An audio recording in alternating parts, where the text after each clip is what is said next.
So let's face it, the majority of us don't have the free time in order to get all of the epics inside of Infinite Warfare, or even the majority of epics that you may want inside of this game. I mean, yes, you can grind your life away in zombies, but still that doesn't guarantee you the weapon. You may still have shitty luck in supply drops, and you still won't get anything brand new. I mean, yes, you can go the other route and drop money on COD points, but that still doesn't guarantee you the weapon, and no one ever wants to spend more money on a game you already dropped $60+ on to begin with. And that applies for any of the 3 Call of Duties that are being supported right now. Fuck the Quartermaster, the Depot from Modern Warfare Remastered, and Blackjack, who's the worst one out of all of them.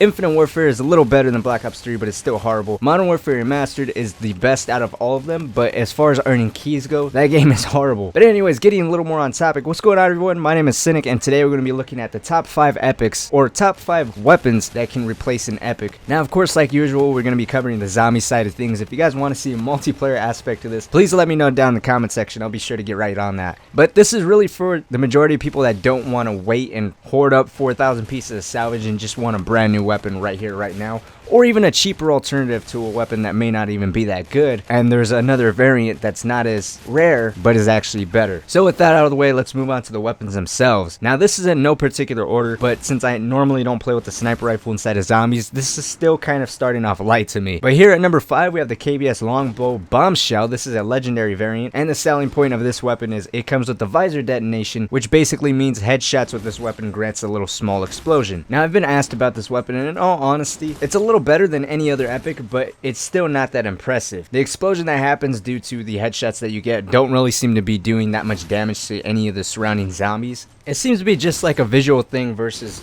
something that actually damages any of the surrounding zombies. Now, you guys can kind of see the explosion. This reminded me a lot of one of the Fate and Fortune cards. I forget what exact. I think it's called the Get Ahead Fortune card, where basically headshots cause an instant explosion. I believe that's the Fate and Fortune card's name, but that's basically the gist of this weapon. Nothing too special, but I do think it's a little better than the Big Brother or the Harbinger. And again, this is a legendary variant, so at max, if you don't have a common or a rare in front of it, it's just going to be a 2,000 straight salvage price. But if you don't have the common or the rare, it's going to be a total of about 2,700, I believe, give or take. But that's what I would recommend over any of the other epics. But coming in number 4, we have the R3K Spearhead. This R3K variant is a rare variant. It comes with the stack trait, which reduces the time between burst fires and increases recoil. So I think this will be a nice, very cheap replacement of the R3KT or the wrecked epic variant, because it pretty much increases your fire rate. Now, back when I did the Is It Worth It for the R3KT, something I noticed was that even though the weapon was now fully automatic, the fire rate was still a little bit slower than what the R3K burst fire was. So the R3K's burst fire would actually leave the barrel faster, and the shots were kind of condensed, so the time to kill was a little bit faster. Whereas with the R3KT, even though it was fully automatic, the bullets took a little bit longer to leave the barrel and ultimately hit its target. And the wrecked, pretty much in essence, is a version of the Volk that has a slower fire rate and ultimately better handling ability. So if you guys want a cheaper alternative, I think the Spearhead's a nice way to go. It's only going to run you about a 500 salvage. Unless you don't have that common, this is going to be a total of 700. But either way, it's way cheaper compared to the 4,000 salvage of the wrecked.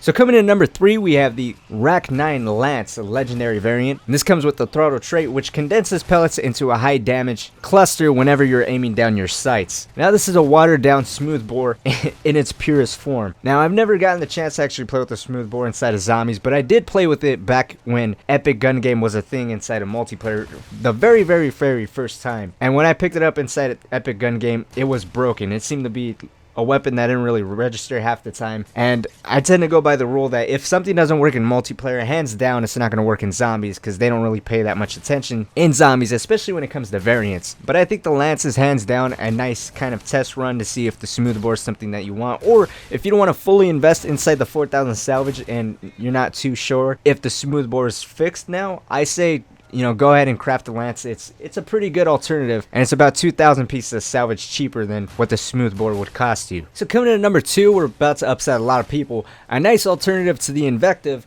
is practically any K-bar variant you can think of, even the base K-bar, because all the Invective really does is integrate hollow point without actually taking an attachment slot. And of course, you won't be getting that negative side of the Headbreaker trait, which comes with the Invective, which practically means whenever you shoot a zombie or anyone else inside the legs, you're doing less damage than normal. But of course, we are providing recommendations today, so I would recommend the Bunker Buster, because with this legendary variant, you get a nuke trait and you get stockpile, which grants you more ammunition. But if you don't want to be that pricey and you want to go as cheap as possible, then I would would just recommend the common. Comes with a loaded trait, now you just have more ammunition, because more ammunition is always nice inside of zombies. So coming in at number 1, we have the RAW or Raw Repeater. It comes with a Headhunter trait, and basically whenever you get headshots, your magazine automatically refills. Now this is a rare variant, so it's only going to cost you a total of 500 salvage, or again 700 if you don't have the common. But this is a very cheap, very easy, very amazing replacement of the RAW Liberty, because for those of you that don't know, the Liberty doesn't actually work properly inside of zombies. You have all your ammunition inside your magazine, although it's glitched out. You know how the zombies will sometimes drop ammunition clips? Even if you have 0 rounds left with the Liberty, you can't pick it back. You can't pick it up. It'll say that your ammunition is at maximum capacity, and even though Fusion Mag is an attachment inside of zombies, it doesn't generate more ammunition. So I think the Repeater is a nice replacement, because basically with the Liberty, once you run out of ammunition, you're fucked, versus with the Repeater, every time you get a headshot, your mag is automatically filled, so you don't have to worry about that at all. And it also comes with a stockpile trait, so you get more ammunition to begin with. So there you guys have it, the top 5 cheapest or best alternative to epic variants inside of Infinite Warfare Zombies.